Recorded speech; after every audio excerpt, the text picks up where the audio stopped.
Olá, pessoal, tudo bem? Bom, vocês fizeram então a avaliação de vocês, agora a atividade avaliativa há pouco tempo, né? A gente vai estar começando então o próximo conteúdo, que é a parte de termoquímica. Bom, povo, aquele que você já sabe, chuchu, presta atenção. O que você tem que prestar atenção? Na terminologia. Então lá, termoquímica. O que é a termoquímica? Termoquímica, termo se refere à temperatura, mais especificamente ao calor. Então lá, a termoquímica vai estudar o calor envolvido numa reação química. Beleza? Bom, pessoal, que unidades que a gente usa e aí a gente vai puxar da física. Duas unidades principais. Joule, caloria. Bom, Joule, representado pelo J maiúsculo, vem lá do sistema internacional, vocês já sabem, e a caloria, cal. Dificilmente aqui na química você precisa fazer uma conversão entre Joule e caloria. Mas está aqui a conversão, pessoal. Uma caloria é 4,18 joules. O que significa isso quando eu falei para você que dificilmente você vai precisar fazer uma conversão? Significa que se o exercício começa em caloria, normalmente ele termina em caloria. Se ele começa em joule, normalmente ele termina em joule. Mas se você for pensar em termos de vestibulares, pessoal, pode aparecer? Claro que pode. No entanto, como você já vai saber essa conversão lá que vem importada da física, vai ficar tranquilinho, tá beleza? Bom, o que tem mais importante aqui, pessoal? A gente não usa caloria, a gente usa um múltiplo dessa caloria, que é a quilocaloria que você encontra em embalagem de alimento, por exemplo. Então lá, quilocaloria e é o quilojoule. Tudo bem, pessoal? Deixa eu dar uma ajeitada aqui, minúsculo, né? Bom, então lá quando você vê na embalagem do teu alimento, tantas quilocalorias, né, que esse alimento te oferece, significa que quando você ingere esse alimento, no teu processo lá, teu metabolismo, né, o que vai acontecer? Esse alimento vai te liberar tanto de energia, beleza? Bom, quando a gente fala em calor envolvido em reação química, a gente tem dois tipos de reações. Chuta aí, aquelas que fazem o quê e aquelas que fazem o quê? Aquelas que absorvem calor e aquelas que liberam calor. Então lá, as reações que absorvem calor, e acompanhem agora comigo, não esqueçam, pessoal, que sempre a parte introdutória da química é a parte que te embasa para o exercício. Então, atenção triplicada nas primeiras aulas, ok? Então lá, aquelas que absorvem calor e aquelas que liberam calor. Bom, olhe lá, que nome que a gente dá para esse tipo de reação, para esses tipos? Aquelas que absorvem calor são chamadas de reações endotérmicas. Olha lá, endoabsorvem. Tudo bem? Aquelas que liberam calor são chamadas de reações exotérmicas.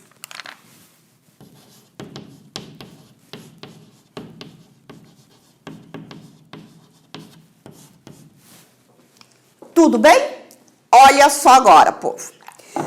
4 maneiras de você representar uma reação endotérmica e uma reação exotérmica. Elas se equivalem, portanto, preste atenção porque elas são muito lógicas. Olha só, reação endotérmica, pessoal. Tem uma reação qualquer. A mais B formando C.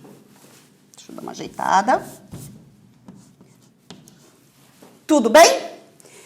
Para uma reação exotérmica, vou fazer as duas juntas para você poder comparar. A mais B formando C. Como é que eu diferencio uma reação endotérmica de uma reação exotérmica? Pelo lógico. Se a reação é endotérmica, o calor está sendo absorvido. Se ele está sendo absorvido, o calor está entrando na reação. Se está entrando na reação, me responde, está no reagente ou no produto? Obviamente no reagente. Então, a quantidade de calor, que não importa se é 10 quilocalorias, se é 20 quilojoules, vai estar entrando na reação. É uma reação endotérmica. Tudo bem? Agora, vai lá. Se a reação for exotérmica, exotérmica é aquela que libera calor. Se libera calor, o calor faz parte do reagente ou do produto? Do produto. Portanto, olá pessoal, vai formar C mais o calor que é liberado. Ok até aqui? Muito bem. Pessoal, a outra forma de você representar, a gente importa agora da matemática e informação. Veja, quando você tem um número num lado de uma equação e passa para o outro lado, como é que você passa? Você inverte o sinal, não é isso? Da mesma forma aqui. Então, se eu tenho uma reação endotérmica que absorve calor, como é que eu faço lá para representar ela, lembrando dessa questão matemática? Se o calor está entrando na reação, está do lado dos reagentes, quando ele passa para os produtos, ele passa com sinal invertido, portanto, um sinal negativo. Menos o calor.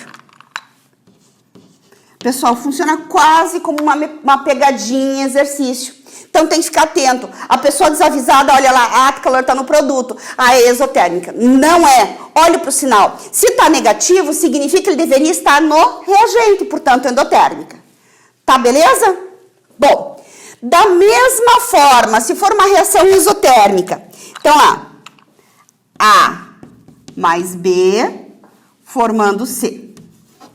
Se estava saindo da reação, se eu quiser passar para o outro lado da minha equação, passa com sinal invertido. Então, aquilo que eu falei para vocês. O desavisado olha para lá, pensa, tá no reagente. Não, olha lá, meu sinal negativo está mostrando que ele não é do reagente, ele faz parte do produto. Tudo bem? Terceira forma, pessoal. Aliás, vou para a quarta direto. A terceira eu quero comentar alguma coisinha lá na frente. Quarta forma é com gráfico e é muito, muito fácil, pessoal. Olhe para mim. Ora, analise comigo. Tenho lá um gráfico de energia-tempo. Bom, se a reação é endotérmica e meu reagente está aqui, por exemplo, A mais B, se ela absorve calor, a energia, essa energiazinha aqui, não copia porque depois eu vou mexer, vou apagar. Essa energia, pessoal, para o meu produto, vai ter uma energia maior ou uma energia menor? Ora, se ela é endotérmica, absorver o calor, a energia do meu produto vai ser maior. Portanto, vai estar mais acima aqui no meu gráfico. Então, lá, meu produto C. Tá tudo bem? Então, lá, o que eu tenho? Aqui, essa energia que foi absorvida é o calor, portanto, absorvido numa equação. Tudo bem? Acompanhou? Bom, se for uma reação exotérmica, olha lá, energia, não copie porque eu vou mexer, em função do tempo. Se eu tenho lá meu reagente, ou os meus reagentes, né, A e B, 2 reagentes, para formar o produto. Se a reação libera calor, o calor vai estar no produto e, portanto, vai perder energia, vai estar para baixo. Ele perde calor. Tudo bem? Então, lá, está aqui a energia envolvida. Tranquilinho? Bom, tá pendente essa linha aqui. Vou deixar pendente, vou para o próximo item para voltar e completar o teu resumão, beleza? Então, aqui, entalpia.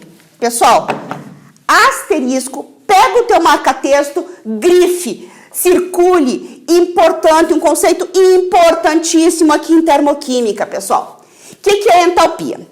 Entalpia é energia armazenada por um sistema.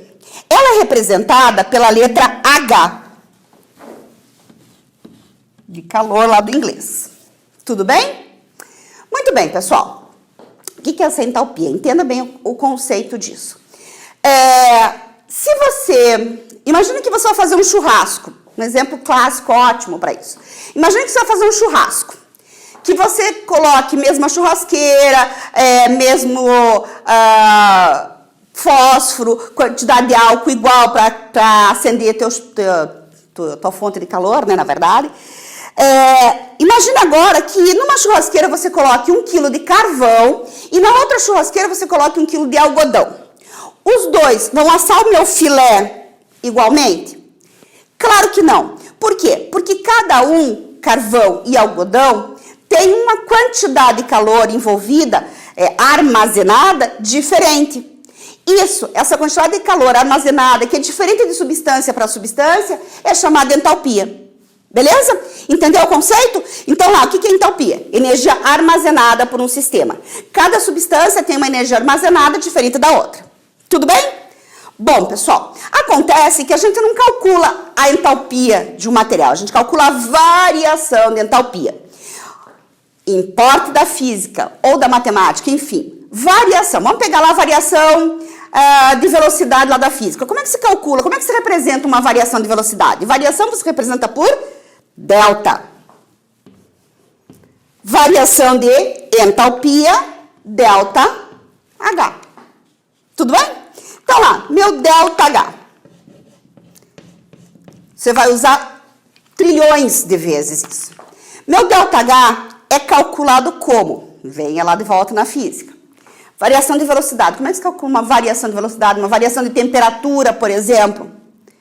Temperatura final menos temperatura inicial. Não copie, olha aqui. Então lá, a minha variação de entalpia vai ser entalpia final menos a entalpia inicial. Tudo bem? Ajuste. Numa reação química, o que é final? Produto ou reagente? Produto. Então lá, entalpia dos produtos, final, portanto, menos entalpia inicial. Inicial são os reagentes. Portanto, reagentes.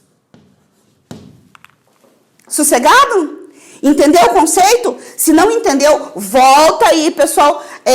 Assiste 10 vezes se for preciso, mas entenda esse conceito porque vai te ajudar bastante. Bom, agora volta aqui comigo. Como é que eu represento uma reação endotérmica e uma reação exotérmica usando esse conceito tão importante?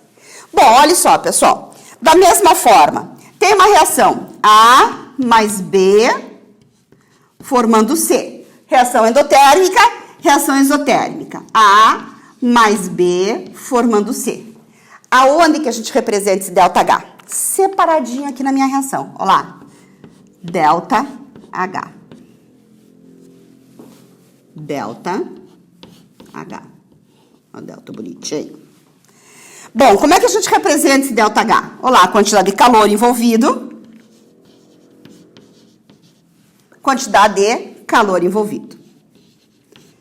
Ah, ótimo. Não vejo diferença nenhuma entre o primeiro caso e o segundo. Então, bom, como é que eu vou diferenciar?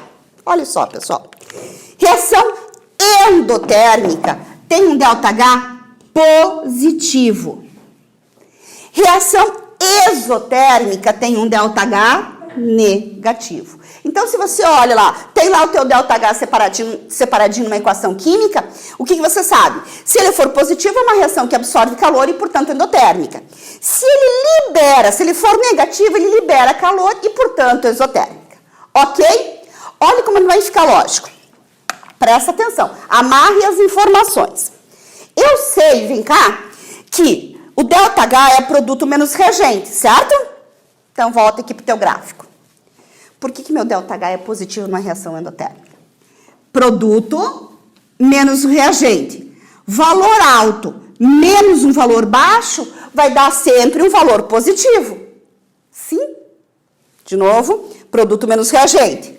Produto, reagente. Valor alto menos um valor baixo vai dar sempre um valor positivo. Beleza? Se for uma reação exotérmica, olha lá. Produto menos reagente. Produto tem um valor baixo, reagente tem um valor alto, valor baixo menos um valor alto dá sempre negativo. Tipo, 2, aqui 2, aqui 10, 2 menos 10, menos 8. Ok? Enxergou? Ok. Vamos dar o último ajuste aqui nesse tipo de reação, pessoal.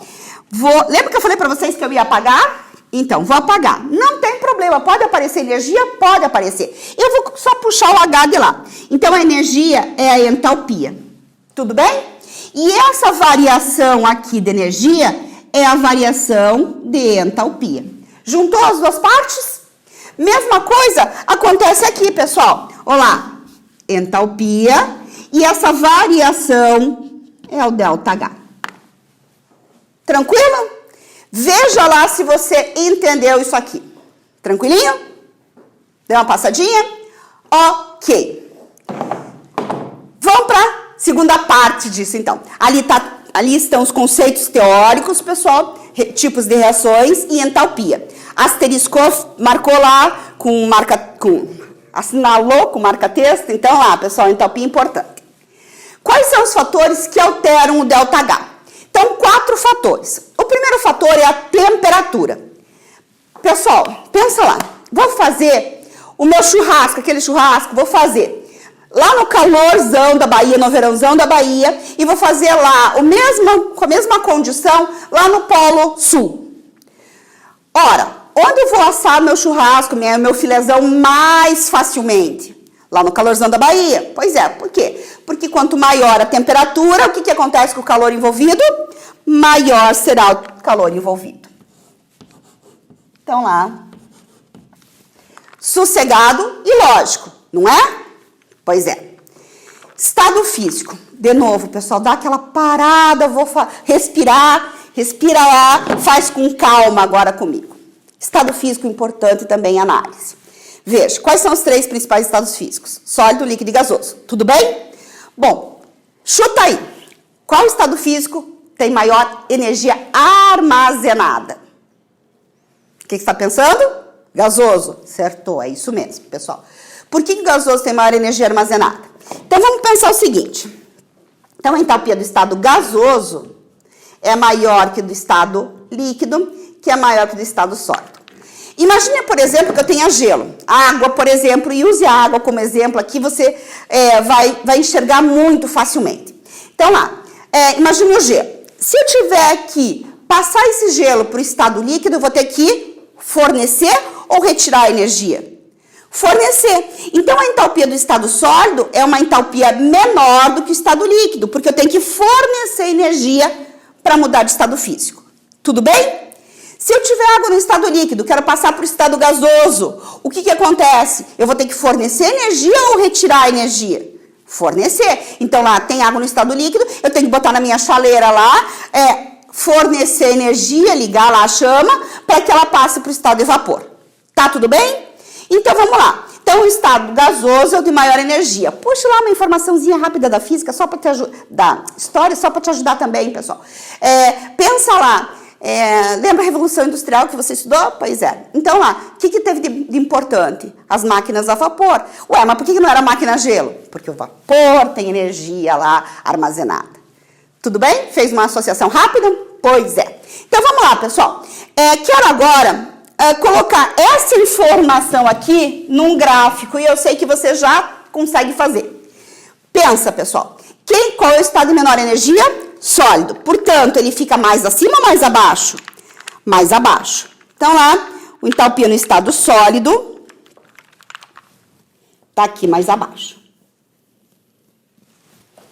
Então, lá, entalpia no estado sólido. Ora, para o estado líquido, pessoal, mais acima ou mais abaixo? Claro, tem que ganhar energia, portanto, mais acima. Tá lá, entalpia no estado líquido. E se eu quiser, pessoal, para o estado gasoso, vai estar mais acima. Então, lá, a entalpia no estado gasoso. Ok? Bom, onde é que está o meu ΔH? Bom, se eu fizer uma mudança de estado físico, do sólido para o líquido, portanto, uma fusão, certo? Então, lá, a entalpia, a energia usada na fusão é este espacinho aqui.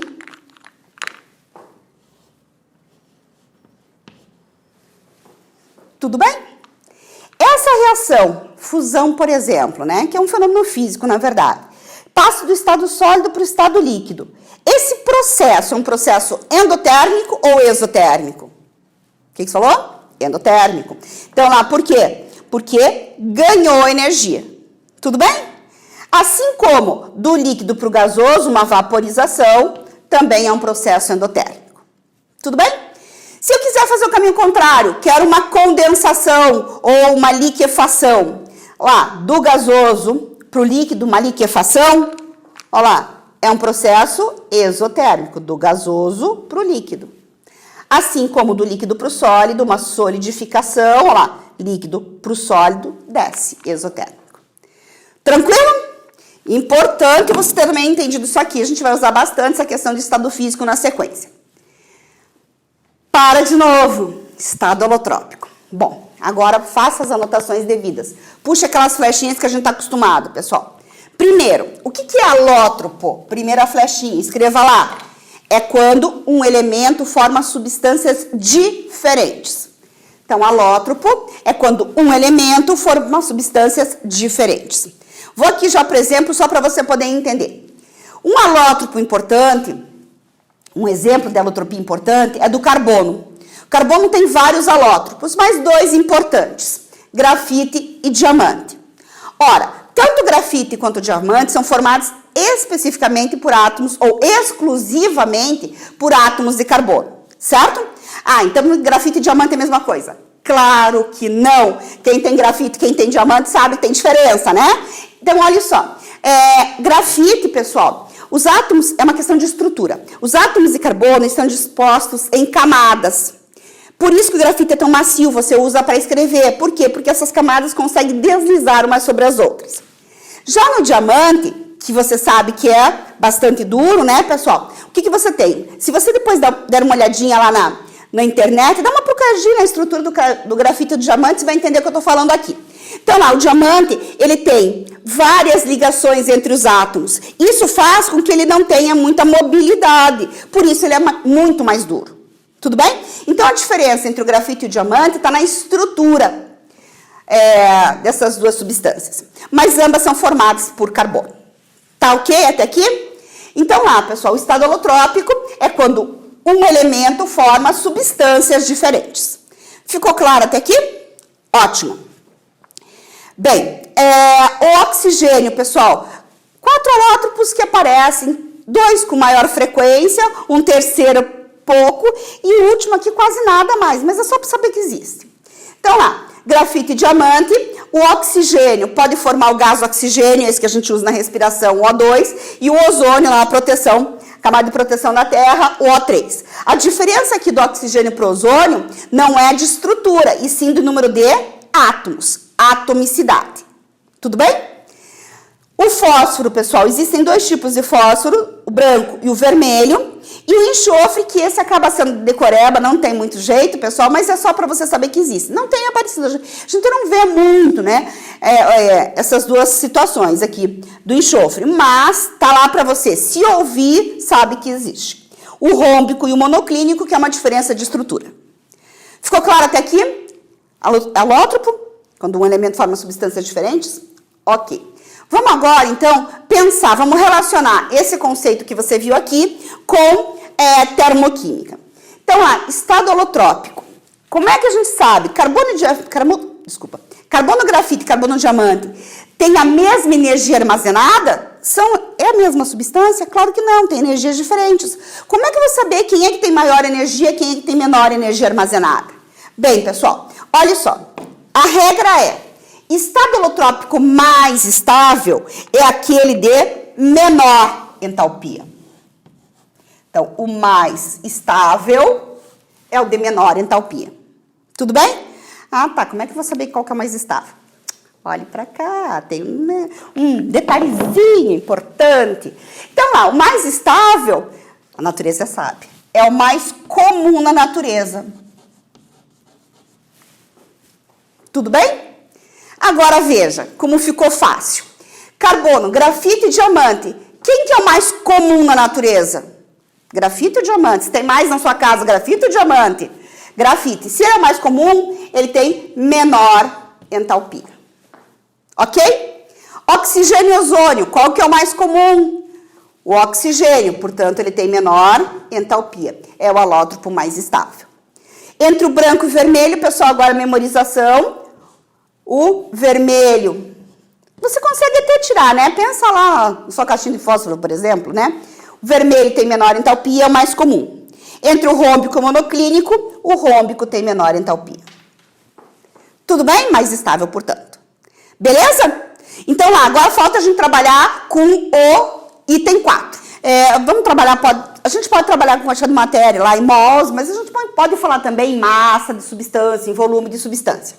Também muito lógico, né, pessoal? Então, imagine, por exemplo, que você está queimando lá o teu carvão. O que acontece? Se você dobrar a quantidade de carvão, o que acontece com a quantidade de calor liberada lá no teu churrasco? Aumenta, certo? Então, lá, quanto maior a quantidade de matéria, tanto faz lá, posso trabalhar em mols, mas posso trabalhar também com massa, volume, como eu falei, maior a quantidade de calor envolvido. Tá, beleza? Tá, então olha só como é que funciona aí, veja como é fácil. Também vamos juntar a informação desse ano com o do ano passado lá, de cálculo estequiométrico. Veja só, dada a equação termoquímica, eu dei a equação termoquímica. Essa reação, pessoal, é uma reação endotérmica ou exotérmica? Como é que eu sei? Você me falou exotérmica. Por quê? Porque eu olhei para o meu ΔH. ΔH, puxa aí, pessoal, negativo, exotérmica. Tudo bem? Bom, se 88 gramas de carbono são queimados, eu quero calcular a quantidade de calor liberado. Veja que ele te dá uma outra dica. Ele não precisaria te dar, mas ele te deu outra dica, um calor liberado, reação exotérmica. Bom, como é que eu faço isso? Então, eu vou pegar a minha equação, olha lá, o carbono grafite, mais o O2 gasoso, formando o CO2. Quem é o CO2, pessoal? Muito bem, gás carbônico. Qual é o nome oficial dele? Tá respondendo aí comigo? Qual é o nome? Dióxido de carbono. Muito bem, pessoal. O que ele está te pedindo nesse exercício? Quantidade de calor liberado. O que ele está te dando? 88 gramas de quem? De carbono. Sim? Então lá, pessoal. Então a quantidade de calor liberado que está pedindo, 88 gramas de carbono. Vamos colocar isso aqui na minha equação. Então lá. Quero saber a quantidade de calor. Se eu quero saber a quantidade de calor liberado, meu X é embaixo de quem? Obviamente da quantidade de calor. Tá lá em quilojoules, vou deixar em quilojoules. A partir do quê? Dos 88 gramas de carbono. Então lá, 88 gramas embaixo do carbono. Sossegadinho até aqui? Bom, então vamos lá, pessoal. O que eu vou fazer para montar minha regra de 3? Olhe lá. Se aqui está em unidade de massa, o que eu tenho que fazer para o carbono? Lembra lá de cálculo estequiométrico? Massa molar. Qual é a massa molar do carbono? 12. Então, lá, 12 gramas para cada 1 mol. Para montar minha regra de 3, eu preciso de mais uma partezinha aqui. O que eu vou usar? A quantidade de calor. 393 quilojoules. Olha lá. O que eu vou fazer nesse momento? Eu vou tirar esse sinal, pessoal. A gente já vai discutir por que eu tirei esse sinal. Tudo bem? Bom, se eu fizer esse cálculo, multiplicar em x, eu vou ter como resposta 2.882 quilojoules. Sossegado? Bom, agora vamos discutir o sinal, pessoal. O que acontece? Só comentando aqui. Aumentou a quantidade de calor, aumentou a massa, aumentou a quantidade de calor envolvida. Tudo bem? Bom, o que eu quero comentar rapidinho do sinal? Lembra do meu sinal negativo? Eu tenho duas opções para dar a minha resposta. Colocar o sinal negativo, porque eu sei que é energia liberada, ou pode aparecer da seguinte maneira, pessoal. 2.882 quilojoules, o quê? Liberados. Por quê? Porque a reação era exotérmica. Tudo bem? E dessa forma eu posso trabalhar, pessoal, com o número de mols, eu posso trabalhar com volume, tá tranquilo? Com o número de moléculas, lembra? Massa em gramas, 1 mol, 6,02 vezes 10 a 23 moléculas, 22,4 litros na CNTP, lembram disso? Eu posso usar qualquer unidade. Tá tranquilo, pessoal? Entendeu? Só não esqueça aqui, que se você colocar o sinal aqui, pessoal, deixar com o sinal, você tem que deixar ele aqui. Tudo bem? Se você for escrever energia liberada, eu não posso colocar o sinal, porque daí você também mata a tua matemática, né? Ok, então? Foi, pessoal. Nos encontramos na próxima.